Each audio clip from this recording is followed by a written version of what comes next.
One of our biggest videos, two of them, I should say, that get the most views concurrently every single day, it's topping our list, is about Richie the Barber. I'll quickly look that up for us. Richie the Barber is a guy who, you want to explain it? You have the most friendly explanation of who Richie the Barber is, I think. Well, I don't know too much about him. As I understand it, he's just, or I shouldn't say just, because I guess he's hugely successful in some circles, apparently. But as I understand it, he is a barber based in Hollywood who may or may not have tried to turn his life over to Christ.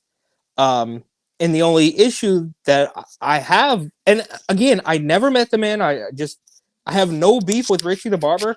My only point is to all the angry commenters, I wish I could spend much more time arguing on the internet. I really do. But to all the angry commenters who say that like we're trying to bring him down or whatever, I never once tried to. This is weird Inception, but I never once tried to bring this man down. My only point has always been that you can't.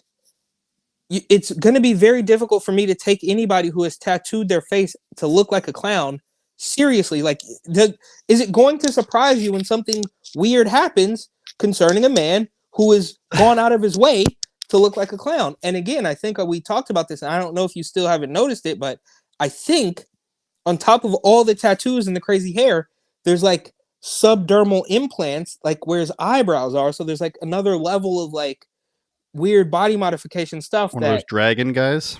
Yeah, and it's just like, dude, I get it. I'm sure Richie's a nice guy, friend of the show. You know, he should come on. That's not what they're saying anymore, though, Eric. So the comments have always been, "Why are you guys judging clown Christian? He's serious. He goes to church every week." Hang on. Were we judging him, or were we just saying that? I don't think I was. I was just saying, let's not. It shouldn't surprise you when something strange happens with a guy that looks strange. Is that a judgment? Okay, maybe that's a judgment. So the comments were usually around that line of "don't be mean," and then they slowly started to shift, and I saw comments that said, "Hey, looks like you guys were right. These comments aged poorly." And I asked somebody to send a link, and his cameraman, his co-host slash producer, video editor, who appeared in those videos, allegedly had a falling out with Richie the Barber, who apparently according to the guy, doesn't do his content because he loves Christ. It turns out he does it for money. Who would have known that people want money? So what this guy is saying is that Richie the Barber would get mad because he didn't produce enough clips and make him enough money. His name is Chris, the camera guy, and he's got a good 25,000 views on this now, 12 days. And he's saying, and this is sorry, this is fairly recent because I mean the videos that we were talking. Okay, yeah, because the videos that we were watching, I think, were maybe older in his catalog, but not like old in the grand scheme. You know, it was like maybe a year. Like they weren't like crazy old. The rumors are true. I will no longer be a co-host on the Richie the Barber Show. Richie and I started podcasting together on December of 2022. And I will always cherish the memories and the awesome fan base that we developed together. The Richie the Barber Show was truly a labor of love for me. In fact, I produced, shot, edited full-time social media management. Wait, did he say that he started the show in December 2020? So it hasn't even been a year?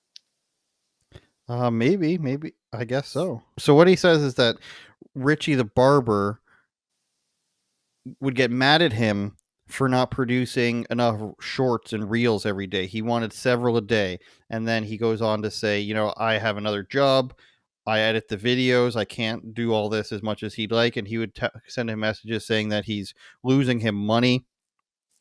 And then he basically said he had to step away.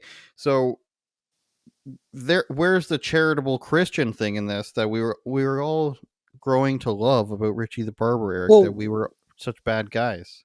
Did Richie have like something that big? Like you would think like, does that, and maybe he'll tell us in the video, but does that kind of thing happen instantly? You would think that Richie would either have some sort of big drop on him, some big top secret, because of course the guy's just going to walk away. You guys have built a fan base. He's got a following. He knows how to produce and edit videos. Like, what did you think was going to happen? He was just going to sit there and take your shit?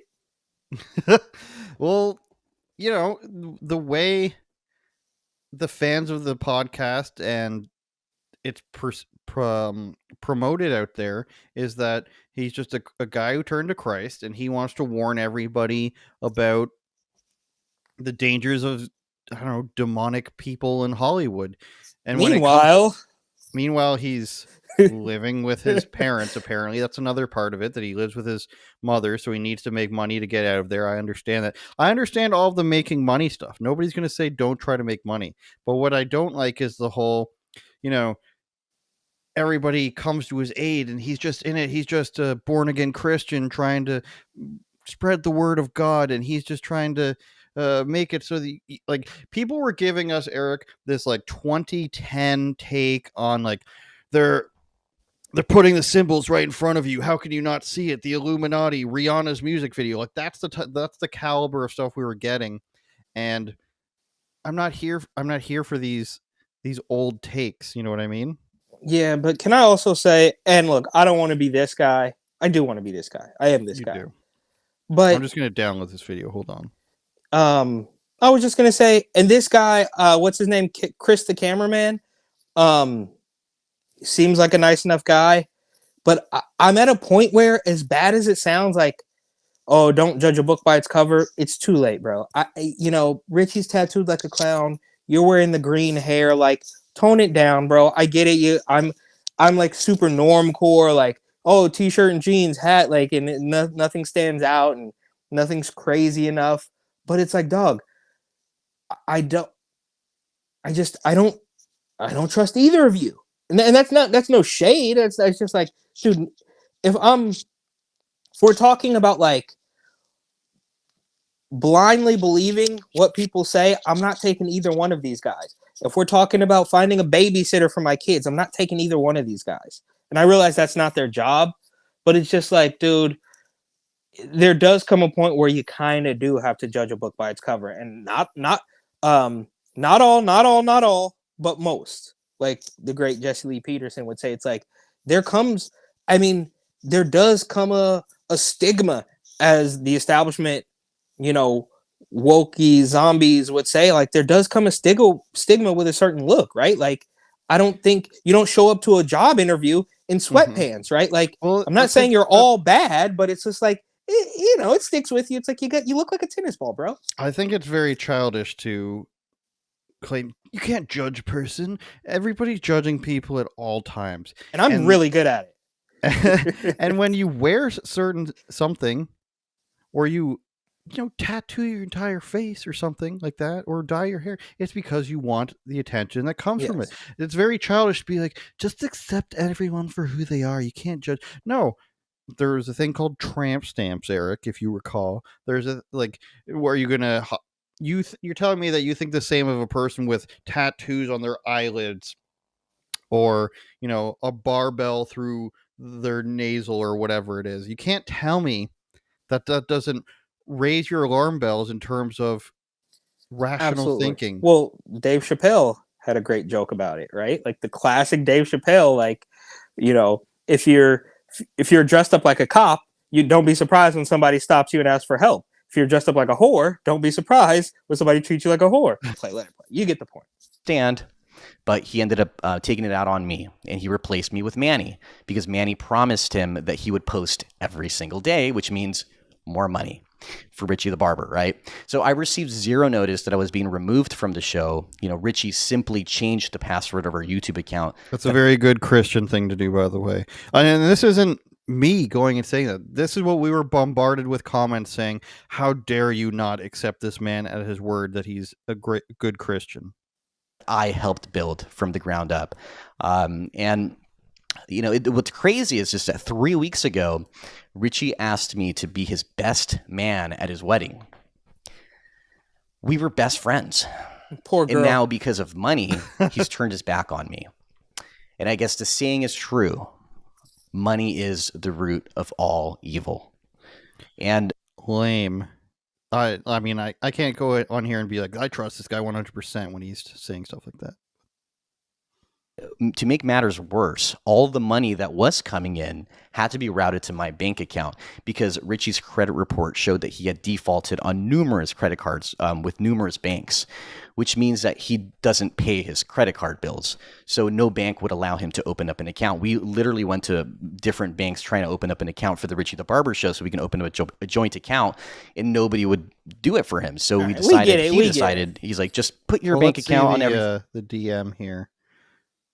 Maybe we went past that, but it's just it's funny because like hearing this guy talk, because obviously my only experience with him is through Richie, and I just think of that clip where he's like, "Oh my God, Richie," where they're talking about the DM there. Okay.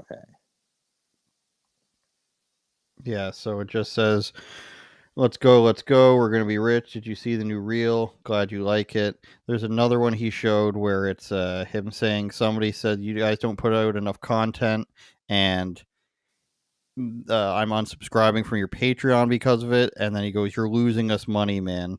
Oh, I wish I could find it. Go to Chris the Camera Guy's channel. I don't know if I believe him. There it is.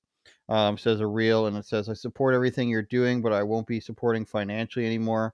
I'm canceling my membership because of the release of the new full episodes are so inconsistent.